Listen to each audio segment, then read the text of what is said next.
如果说黑桃纠察队是讽刺暴力的王炸，那么他的衍生剧 V 世代就是血腥炸裂方面的扛把子。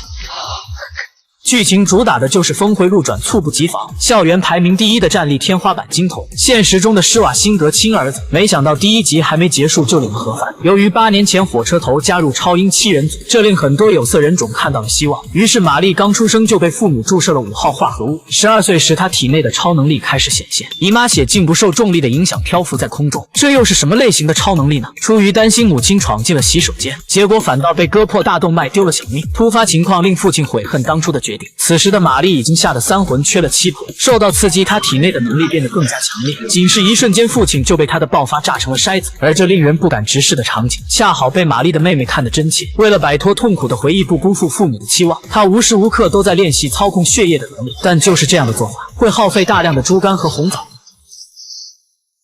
功夫不负有血人，18岁他终于考入了戈多尔金学院。30年以来，学院培养出了大量的超级英雄，比如不会飞行的梅芙女王、超音速的火车头，还有特殊癖好的深海。不过在这里依旧是弱肉强食的底层社会，如果想拥有绝对的话语权，就必须要进入学院的排名前5。可如今玛丽却没分到打击罪犯的小组，这也意味着她只是个陪跑的选手。她想找学院的布林克教授问清楚，还没等她见到教授，就被助理简单粗暴的回答怼得哑口无言。因为学校只有5个加入超英的入场券，所以筛选也是非常苛刻，入选人要有100万以上的抖音社交账号。从小失去父母的玛丽至今连手机都没有，感觉受到歧视，玛丽非要见到教授。紧接着教授突然从办公室走出，被击中的助理瞬间变成了男性，原来他就是排名第2的乔丹。他拥有双重性别，可以随意切换。说实话，他是唯一让我爱恨交织的角色。其实教授的举动也是想让玛丽认清形势，不要盲目的自不量力。刚离开教学楼，他就遇上了被安保追击的学生，急于想证明自己。玛丽想都没想就出手帮忙，但他的确是高看了自己，低估了他人。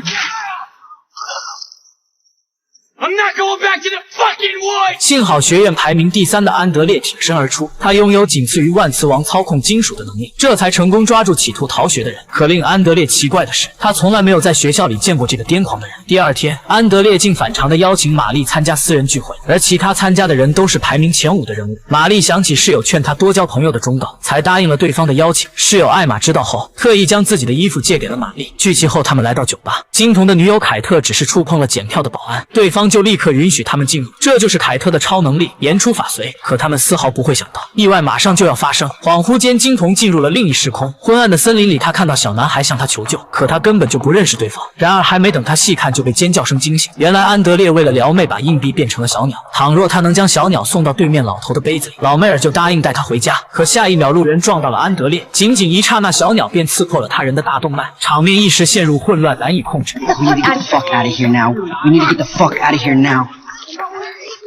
如果让学校知道此事，他们的前途也就完了。看着鲜血直流的受害者，玛丽害死父母的不堪回忆被再次勾起，不想痛苦重现。她试图操控血液流回到对方的身体，没想到这一招真的救了女人。围观人随手拍的视频转天就上了大热门。然而玛丽也得到了教授的接见，本以为这次会得到学院的认可，哪曾想教授却是要开除她，甚至以后都不让她提起昨晚的事。因为其他几人都是学院力捧的明星英雄，事态继续发酵，学院的声誉必会受到影响。既然玛丽能杀了自己的父母，也不会介意替学院再背上这口黑锅吧。与此同时，金童被呼唤声惊醒，推开房门，再一次看到昨晚的森林。小男孩用哀求的口吻求他救自己，没有药物迷惑，他才看清对方竟是他早已去世的弟弟。难道当年他并没有死吗？还是另有更大的阴谋？出了办公室，玛丽越想越气，一直以来父母的死就是他的逆鳞。他决定不管得到什么样的惩罚，也要将真理坚持到底。可等他再次回到办公室，居然看到令他难以置信的画面：金童抱着对自己有知遇之恩的教授焚烧。玛丽觉得自己的肤色够重，立刻说自己什么也没看见，便要离开。逃跑的过程中遇到了乔丹，就这样武力值排行榜的第1与第2相遇了。放眼学院，也就他有与金童抗衡的一战之力。男性形态的乔丹拥有最抗揍的身体，女性形态的他又可以释放强劲的冲击波。可他毕竟不是第1，老2就是老2。